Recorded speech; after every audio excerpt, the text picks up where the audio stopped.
Okay, another new day. How come nothing got done since I've been gone? I've had a few appointments and things going on, so I haven't had much time. But we set this shower base yesterday. Now, she should be good and dry. I think it's going to be real tough to get rid of squeaky floors in this house because it's lifted up on sleepers, many layers. But because it's attached to the wall and glued to the floor, I think we're in good shape. I want to bring the side in. Before I do the insulation back there, I recommended that might as well do it for the price of it. I want to bring the sides in, and then I want to find out where they line up exactly. So if I can click them in place, I could draw a line on that. And like I said, the reason again, hi Frank, what you doing? Really? He's bored.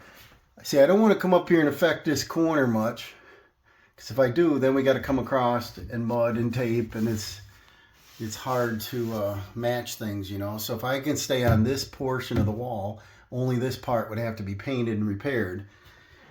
I want to get the side in here because I think the shower head's got to come down a little bit. I think an inch or two. And so that's what we're going to start on first.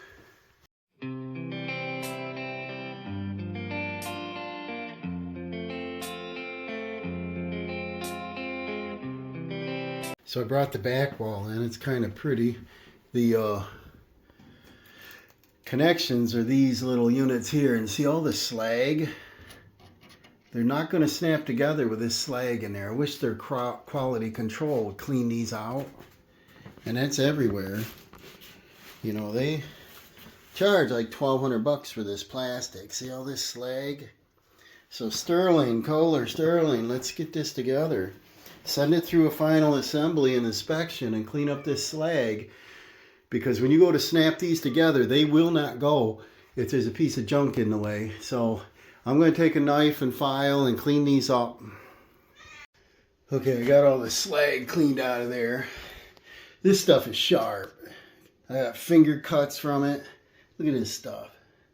Fiberglass kind of pieces, you know. You got to clean all these out. Where are we here? Got to clean them, get them out of there. Look at all this stuff on there. And they got to go down into those little pin locks.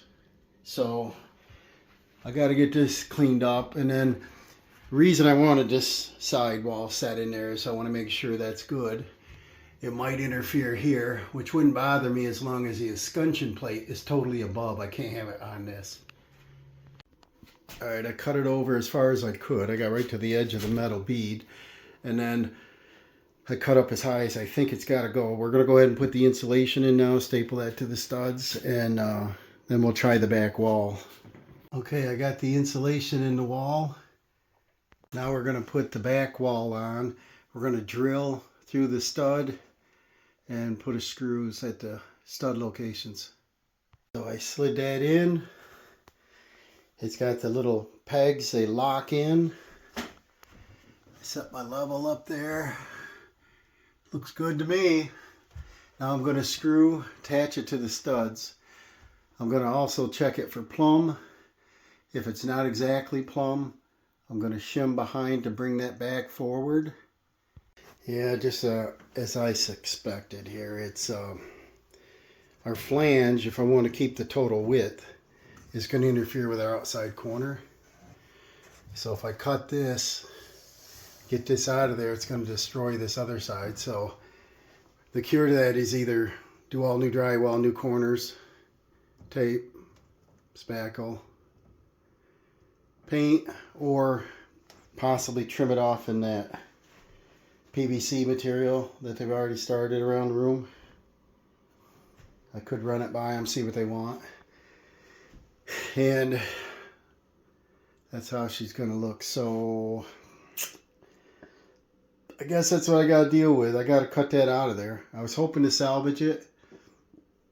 You never know till you get everything together. You got nothing to measure off from. I don't really want to cut this flange. There's the edge of our, we're only off a ½ inch.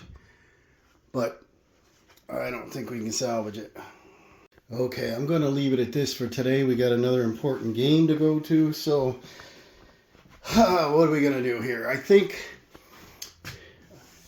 I could cut down through here, take that whole corner out, leave the drywall in place, that spaces it out for our trim, or put a pencil mark, cut on the outside of the line, use a diamond blade, and cut down through that and remove that corner on both sides. And that way it still doesn't affect the face of this. So, and inside there I can put a piece of drywall in and tape that portion because that's just white. And I have in the past just done trim. Just put a PVC trim around, which looks pretty good. So I'll run that by the homeowner which way they want to go. They said they didn't want to paint, get into all that. So I think they painted this recently because it's, you know, pretty decent shape. So I will see you tomorrow. All right, I just took the little oscillator and cut a little bit more off the corners. And the sides go in, hook down, and lock. And they lock on the bottom. So both are in. I removed the faucet. So this can go tight against the wall. And then around here on the water side, here's our existing connections. That should give me room to hook everything back up. So I want to attach this to the studs. I'm going to put the level on it and make sure it's plumb to the wall, which makes it square, and shim it. Put the screws in. I'm going to drill this. You know, they give you little marks, but you drill it and then screw it on. Otherwise, you can use like a roofing nail. I think a countersink bit would be good if you use like a deck screw so that the head isn't sticking way out. And you see our shower head is coming over the top of it. So when we do our escutcheon ring, it's going to be over the shower. So I'm pretty happy with that. Okay, we got the sides snapped in. This side needed shimming. This side was pretty good. We put our sides on. And we want them really nice because we're going to put a door on here. Hold on to this. The sides are the most important thing. And we're pretty nice. And of course the back wall's pretty nice. I think we showed you that before. And so now I clean up my mess here. We've got, you know, 2.5 inches something of the shim we got to worry about. And let me show you an example. Now this is the 1x4 that was on the front of the old shower unit, but see how nice that would look as a finish if we cut it the right dimension. And what that would be is you could glue it on, but I'm saying you could do it the same day. Otherwise we gotta cut little strips of drywall and we have to tape it. We have to spackle a couple coats. We got to get up in there tight and sand it. Allow dry time, prime time, paint time, caulk time. But I've done this and it's kind of attractive. And like I said, there's a lot of wide wood trim in this bath. And so you could come up and picture frame right around this like that. You see the finished look? And this would clean this up real fast. Well, a little out of focus. There we go. Clean it up real fast by trimming this. So that's something I might do. I'll run it by the homeowner, see if they want to do that. Over here, it would be the same. We'd just go up probably to the finishing point here and go on around. In my opinion, I think that's the least expensive way to go. Least dusty way to go. And I'm going to start working on the faucet next. And then we can turn it on, get it tested. Actually, not yet. We got to finish hooking our drain up. We got to put the reducer in and put our brass fitting in, tighten that up. And then snap our strainer on. Okay, so I glued that bushing on. The height is just about right. And you see the painter's tape. Tell me why that's on there. Put it down in the comments. Now we got to put this bushing in. It's flat on this edge, curved on this edge, not quite in focus. It goes in this way, and then you push it to the bottom. Here's your ring. Set your brass ring in.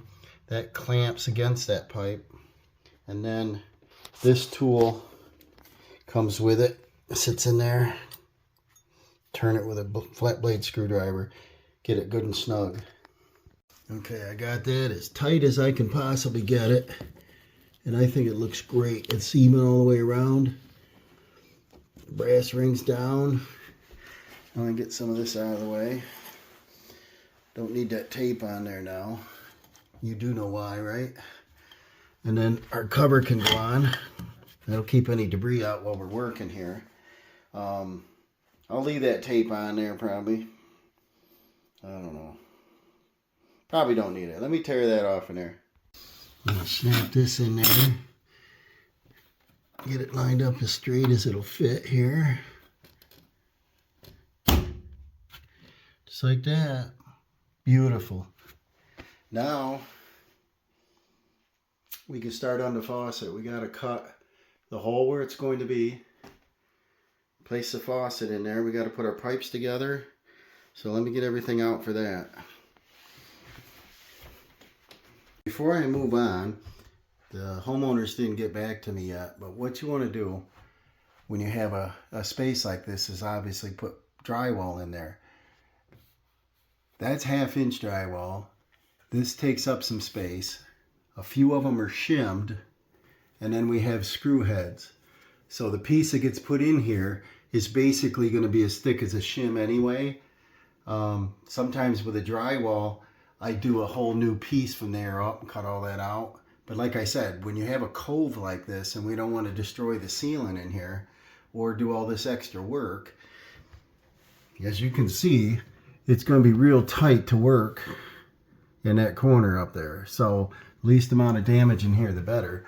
So I usually measure each one by a straight edge. And if it's, 1/4 inch, 5/16, 3/8, whatever they are, at the stud locations, place that so that when I do either put my trim on, if I do trim, I've got something flat to glue to and it won't rock. I just wanted to mention that. Okay, I've got the Moen Caldwell faucet. Pretty decent. This looks decent. And I got the body here. This snaps on. Here's my internal parts. I think this is it's a spot resistant. I think it's a nickel finish, right? Homeowner picked it out. And brushed nickel. Got your scuncheon plate, the whole deal. There's your insert. So what we got is this is a shower tub spout. So I got to put a cap. You find the up right here. I got to put a cap on the bottom because we don't have a spout for the bathtub. It's a shower. And what I did is I unthreaded the existing pipes. Then I inspect them. A little sloppy on the solder, but they actually look pretty good. And they were not leaking. They are compression fitting with unions, which is okay. You can get them apart. But I was going to put PEX in, but I may be able to reuse this. And the way to do so is to thread tape. Put thread tape on it. And then use pipe dope. Use both of them and see if they torque up the same way. It's worth a gamble because what I bought was PEX fittings and crimps, which I have a crimp set you saw me use before. And the only 2 unions we'd have, well, actually it would be 3, would be down at the bottom and up here. But if we don't want to change the valves, the water's turned on and they're holding pressure. So we don't even have to replace them. But I was going to cut the pipes off and replace the ball valves. But they're working. Why mess with it? Homeowners don't want to do it. So we're going to just use what's here. So I'm going to try to get this together. Probably won't film it, but I'll try to reuse what we got. If it works, it works. If not, I've got the pipe. We'll replace the parts we need. That is good stuff, guys. Chesteron gold end tape. That does not tear. You know that cheap crap you get at Lowe's, Home Depot, thread tape? It's that one. I didn't use it. I used this. And this is awesome tape. I'm telling you, it's tough. I think that'll work for about anything. I also use the Pro Dope. I've been using that. I like it. No drip, no spill. So I put the thread tape on the threads. I did about 4 turns tight. And then I doped them. And I threaded the same pipes in the same location. Lined them up. And I have a feeling this is going to work just fine. You know, copper's copper. So probably better than PEX and fittings. And we have a limited space in there. So I'd have to build it out here anyway. But normally you have a little more room between the studs to run your pipes. They've got them too close to begin with. You know, usually 8 inch or farther apart. But it looks like this will fit right in there. And put it in the right way. Put it right in there. And I'm going to mark the back, which I've done. Now I'm going to drill the hole through the shower wall. Alright, I got one of my hole saw kits. This one I found at a garage sale, brand new. This is a Milwaukee, and it's a, what is that one, 1.5 inches? I think it's 1.5 inches through, it's like 3 inch. They want you to do a 2 1/4 to a 3 inch hole, or 3.5 inch hole. This is a 3, yeah, 3. Look how sharp that thing is. That is going to cut. So, let's see. We'll put this in the drill. I marked it from the back side, so I'm going to put this drill bit probably through the back side into the front, and then finish drilling it from the front so we don't get a lot of splint out. Alright, I drilled from the back. Now we know we'll start from the front. Beautiful hole. Peekaboo. So now we're going to assemble our faucet and put her in there, attach it to our pipes, and we're going to bring the plate. This is like your plaster plate, and that's going to come in the back here. That's why you don't want to do more than a 3.5 inch hole, and that'll support this being on the back of the shower. Well, they went in perfect, exactly how they were, so I'm quite pleased with that. That's when you use unions, hooking them together. You just loosen it and everything goes right back the same. But if you sweated every fitting in tight, then, you know, it's a throwaway. But I'm happy with that. The ball valves aren't leaking. Water's been off for a few days and there's not even a drop near it. So I'm fine with that. Now we're going to assemble the front assembly. This will pull forward. And the shower head, I loosen that up so I could tighten up the pipe, and then I put the screws back in tight, and we're ready to go. All right, let's spread our parts out here. We've got our escutcheon plate, hot on the left. Got our handle, we got to put a little screw in. We've got an escutcheon plate for the shower head. Here's our shower head. We're not going to put on yet because we don't have the wall done. The shower head is a self-cleaning. You can rub your fingers on that. Soft rubber, and you can knock off hard water stains, whatever. It does have a gasket. So the shower pipe we're not going to use yet. None of that we're going to use yet.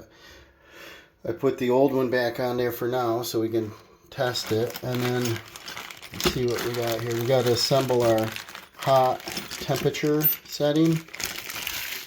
And these go in. There's our 2 screws for our escutcheon plate. Hey, they give you a wrench. There's a screw with a little bit of tape. Screw with tape. So we got to put our temperature together. And if we put it together, 90% of the time I put them together straight like that. Boom. And what happens is the water's like lukewarm. It's just not quite hot enough. I like a hot shower. I don't want to crank it way over here and get it scalding, but a lot of people want a warm shower. So I usually go a couple clicks hotter. And but I'll assemble this, lightly put the screws in and test it, and then see if it's hot enough. Not sure we're going to do all that today. I'll see. Getting near the end of the day. I got to talk to the homeowner about trim around the shower. Would be a lot quicker. The shower door, I believe, is due in today or tomorrow. So that would be nice. I probably want an assistant for that. Those are heavy. Could do it myself, but boy, that's a heavy shower. The glass door. Dawson helped me on the last job, and it went together pretty nice. He was handy. And, you know, it's expensive doors, and I just don't want to scratch anything, whatever. I got to wash this shower down, get it all clean prior to getting the door on, because you have to silicone the base and sides. And, you know, nearing the end already. I'm going to make an access door. It had 2 pieces of drywall on it, and not great looking, so I want to make something that looks a little nicer. Maybe I'll have it with the baseboard. I think I didn't take the baseboard off in here, but I think the baseboard was 1 piece across there, and maybe I can make a door opening that has a notch and sits down behind the baseboard so it doesn't fall forward, and then maybe make a frame out of some PVC or something, a couple screws in it so the homeowner can take that apart if they ever have to. And the white PVC would be good because it would kind of blend with everything else going on here. On Marketplace a couple days ago, I found a little cute door that was a 1x3, I think, or 1x4, and the guy had it on there for $5, and I inquired and it sold. I was like, oh man, that was cute. It was pre-built wooden door. I just had to paint it. Had like a crossbuck in it. It was pretty cute. $5. I missed out on that, but let's get this faucet assembled. Well, it's time to put the jewelry on, right? We gotta put our escutcheon plate in. See, this is a nice cut with that tool, and it's good and centered in the opening. We have a little spout if it gets a little drain, if we get moisture behind it. It's got a gasket and a gasket. Line that up with your foam, slide that in. Now if you did it right, your screw should line right up. See that? Nice. Sometimes if you put it in crooked or something, the screws won't line up. Yeah, fight with it. And we'll run this down.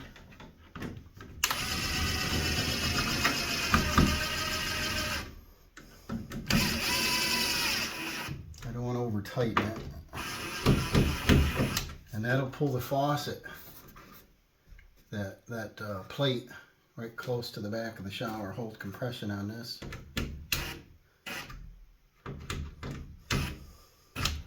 You can always tighten it more later. I don't want to overdo it. And then we got to put our temperature parts in. And so this is a 2-piece. It goes in. Sometimes they line right up. Sometimes they don't. Sometimes in packaging probably they get, see how that's off?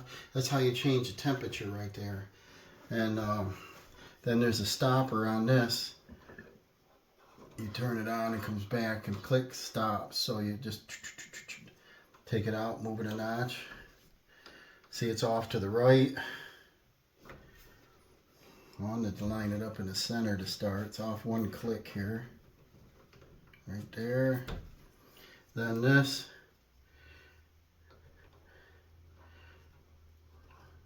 Should line up. It's off a hair. Right there. And then get in all the way. Yep. And your escutcheon plate can slide in and out. Wouldn't matter though. And then our stop.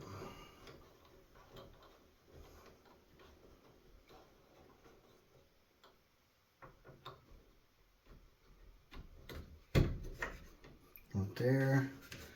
And then our handle covers over it, like that. And then we got a screw Phillips. Got a little bit of thread loop in it. Holds this assembly together. And we're just going to check the temp right now.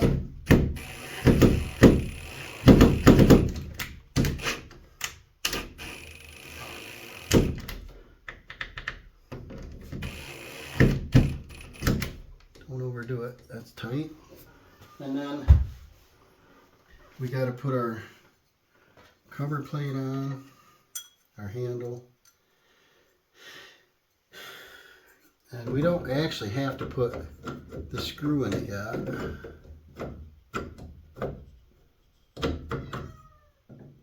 Kitty, Frank wants attention. That's straight up and down. But we don't have to do this yet if we want to check temperature. We'll turn the valves on, get a bucket here, catch the water, turn it on, full hot, check the temp with the back of your hand. If it's scalding, that's too much. The water heater is about a quarter mile from here. It's a very large house.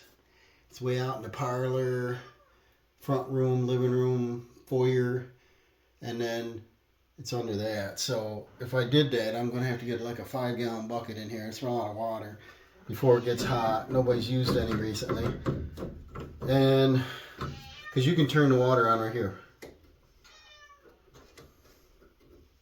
So I'll leave this off. And then the screw goes on. I'll go down, turn the valve on, get a bucket. We'll test the water temp. Okay, I think the hot water heater's turned off right now. So I'm just going to wait on this until we get our door on. And what we'll do is we'll go ahead and assemble the door when I get it. Because like I said, we're at the end of the day here. And I don't want to make a mess yet. I do have a handheld that I should bring and put up here. That way I don't have to have I can set the bucket on the floor instead of trying to hold 5 gallons of water and maybe more than that. So we're going to put it together in the factory position, which is probably not hot enough, but we sometimes luck out. I'll go ahead and put this screw in, get this all lined up, and then at least we'll have this part on today. That'll complete the plumbing. We can change the temperature in about 5 minutes. You pull this little screw and then you pull the other one and you turn that knob. I was hoping to show you, but I don't know, I might film that later. We'll tighten our handle up. And it's pretty close right now, I think, because our handle's exactly straight up and down. And it's exactly on the hot. So I think we're pretty close right now. So I'll keep my wrench handy, keep these tools out.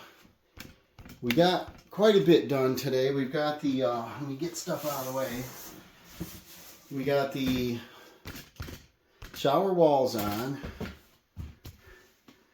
We don't have our piece up here. I didn't hear from the homeowner whether they want to put trim on.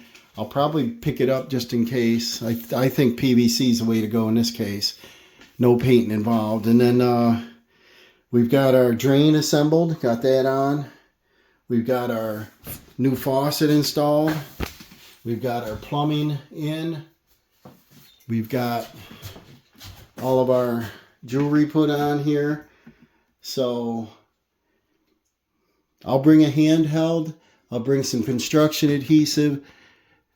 If we're going to put that trim on, we'll do that. Otherwise, I'll probably bring a bunch of drywall pieces so we can put this together. I hope they don't say they want to mud it, but if they do, we'll do that.